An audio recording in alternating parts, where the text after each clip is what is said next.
दोस्तों आज की इस वीडियो में हम डिस्कस करेंगे विलियम शेक्सपियर की एक comedy play two gentleman of Verona. इस प्ले को दोस्तों 1589 से 1593 के बीच लिखा गया, यानी ये विलियम शेक्सपियर के करियर के स्टार्टिंग में लिखा गया प्ले है और इसकी स्टोरी बहुत ही खास है, बहुत ही इंटरेस्टिंग स्टोरी है। दोस्तों मैं कोशिश करूंगा इसको कि जितने अच्छे से हो सके डिस्क्राइब करूं ताकि आप लोगों को इजीली समझ में आ सके। तो दोस्तों देर न करते हुए आइए शुरू करते हैं आज की story two gentleman of Verona by William Shakespeare. दोस्तों इस कहानी की शुरुआत वेरोना की एक गली से होती है जिसमें दो दोस्त वैलेंटाइन और प्रोटियस एक दूसरे से बात कर रहे हैं। बात करते समय वैलेंटाइन प्रोटियस से कहता है कि वो वेरोना को छोड़कर मिलान जा रहा है। वो अपने फ्रेंड प्रोटियस से प्रार्थना करता है कि वो भी उसके साथ चले, लेकिन प्रोटियस उससे मना कर देता है कि वो उसके साथ नहीं जा सकता क्योंकि वो वेरोना में ही रुकना चाहता है। इसकी वजह ये है कि उसे वेरोना की एक लड़की जूलिया से प्यार हो गया है, इसलिए वो अपना समय जूलिया के साथ ही बिताना चाहता है। ये सुनकर वैलेंटाइन थोड़ा दुखी होता है और अकेला वहां से मिलान के लिए निकल जाता है। दूसरी तरफ जूलिया भी अपनी एक सेविका लूसिटा से ये कहती है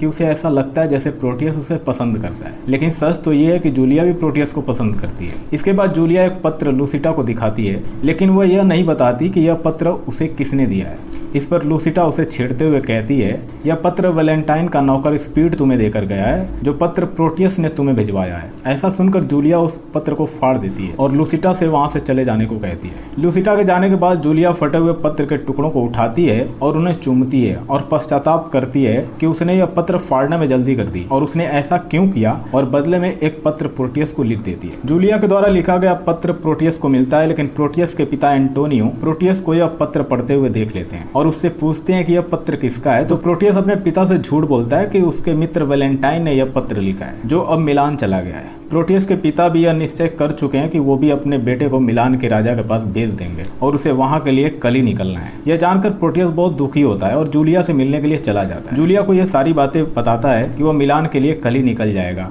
इसलिए वे एक दूसरे को निशानी के तौर पर अपनी अपनी अंगूठी देते हैं और जाते समय प्रोटियस ये वादा करता है कि वह जल्दी वापस लौट कर आएगा। दोस्तों जब प्रोटियस मिलान पहुंचता है तो पाता है कि वैलेंटाइन मिलान के राजा के साथ काम करता है और उसे राजा की बेटी सिल्विया से प्रेम है। लेकिन जब प्रोटियस सिल्विया को देखता है तो देखते ही देखते उसे पसंद करने लगता है और उसे पाने का फैसला कर लेता है। जब वैलेंटाइन अपने मित्र प्रोटियस को देखता है तो बहुत खुश होता है और उसे बताता है कि वह सिल्विया से प्रेम करता है, लेकिन उसे पा नहीं सकता क्योंकि उसके पिता ने उसकी मर्जी के खिलाफ एक मनचले के साथ, जिसका नाम थूरियो है, वो बहुत धनी भी है, सिल्विया का विवाह करने का फैसला कर लिया है और सिल्विया को उन्होंने कमरे में बंद कर दिया है, जिसकी चाबी सिर्फ उसके पिता के पास ही रहती है। अब मैंने यह फैसला किया है कि रस्सी की सीढ़ी के रास्ते से चढ़कर सिल्विया को वहां से निकाल कर भगा ले जाऊंगा।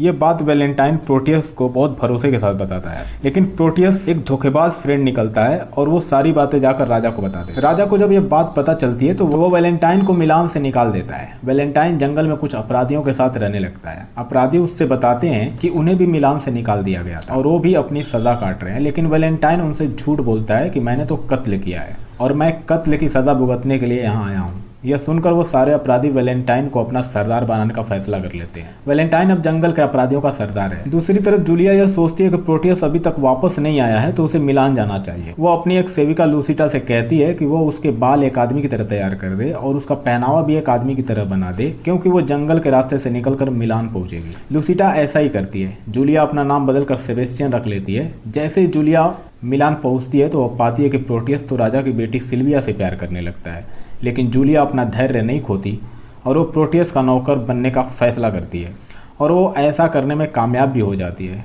प्रोटियस अपने नौकर से सेबेस्टियन से कहता है कि तुम यह अंगूठी जाकर सिल्विया को दे दो।